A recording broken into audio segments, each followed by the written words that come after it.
Good morning, Kingdom Academy. It is another great Monday morning, and there's so many things that we need to be talking about today. I've been doing tons of research, and there was a couple studies that I went through that reminded me of something that happened a couple years ago. Do you remember when there was a picture on social media that was going around of a dress, and people were asked, what color is the dress?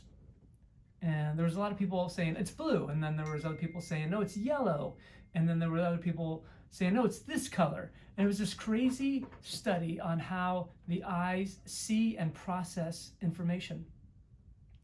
I was reminded a couple of days ago of another study that was done a few years ago where scientists were doing a perception test, and they brought in several different women, and they told them they were going to use a makeup artist to put a scar on their face, and that they wanted to see how other people would react to them with a beautiful scar on these beautiful women's faces.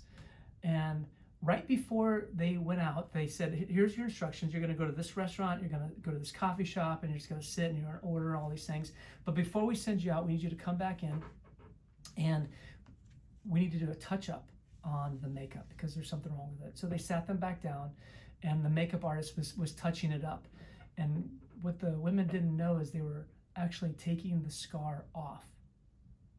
And so they sent the women out, and the women all came back and reported almost unanimously the same thing, that there was all kinds of people that were looking at them, staring at them, treating them differently because of the scar that was actually not on their face. See, their belief about themselves affected how they believed they were being treated by others. Did you catch that? Their belief about themselves affected how they believed they were being treated. Let me say this. Our minds don't just experience reality, it shapes it. Which is what takes me to Matthew chapter 7, where Jesus is talking to a group of people, and he says something that so many people, I believe, today misunderstand. Jesus says to them, ask and it will be given to you. Seek and you will find. Knock and the door will be opened. For everyone who asks receives. The one who seeks finds. And the one who knocks, the door will be opened. One thing I've noticed over the years is that there are many Christians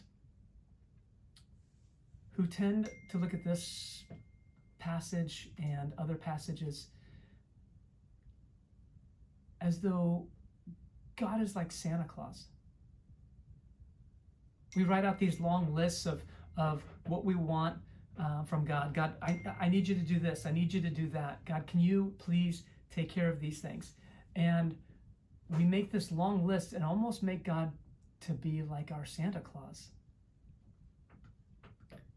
He says, ask, seek, knock.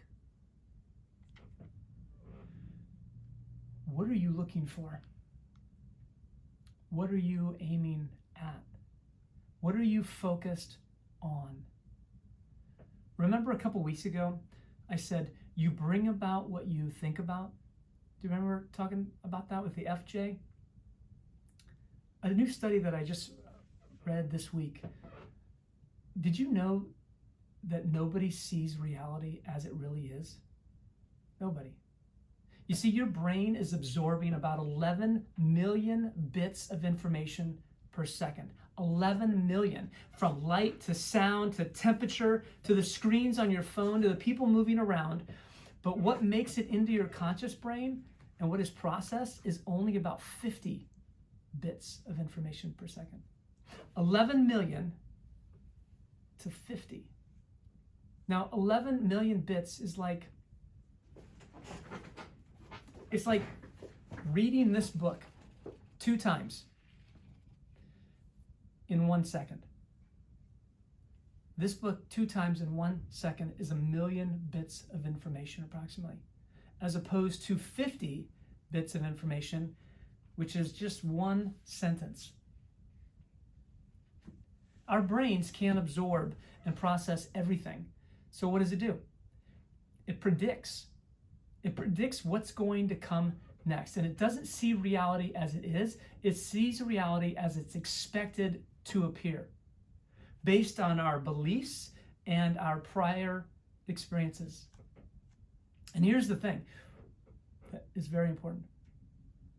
We have the power to choose our beliefs. Which leads to the second part of what Jesus says. He says, which of you, if your son asks for bread, will give him a stone? Or he asks for a fish, will give him a snake?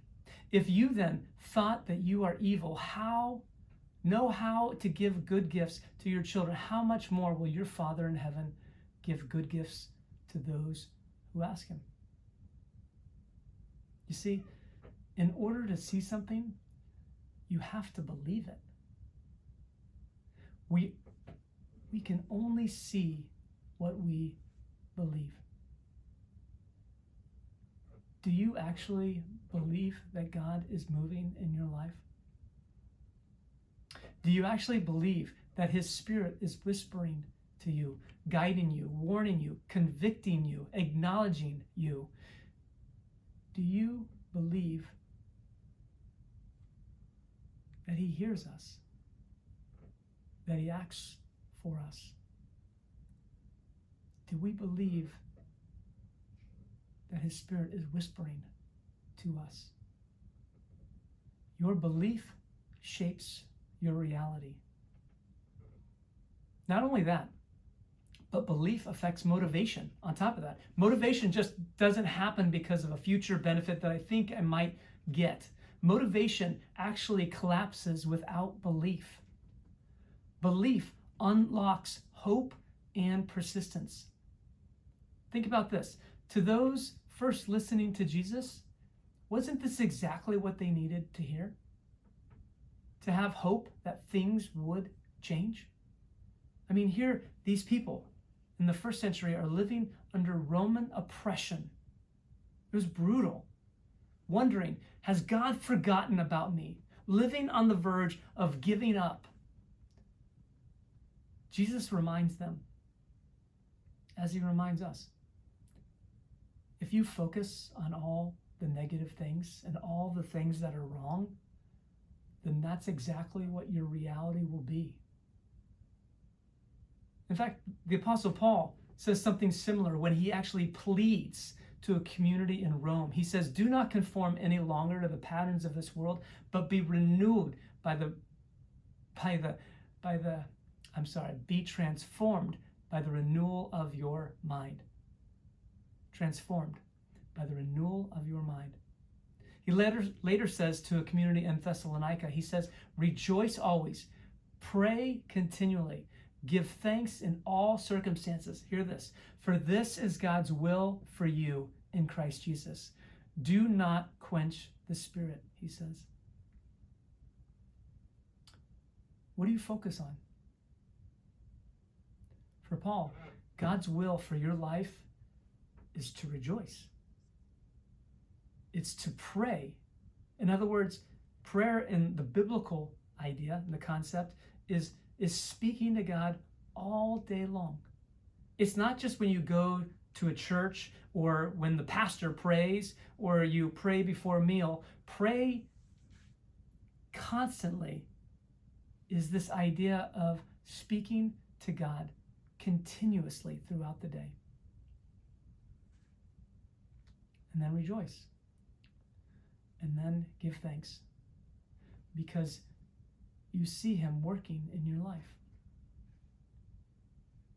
Our minds don't just experience reality, they shape it.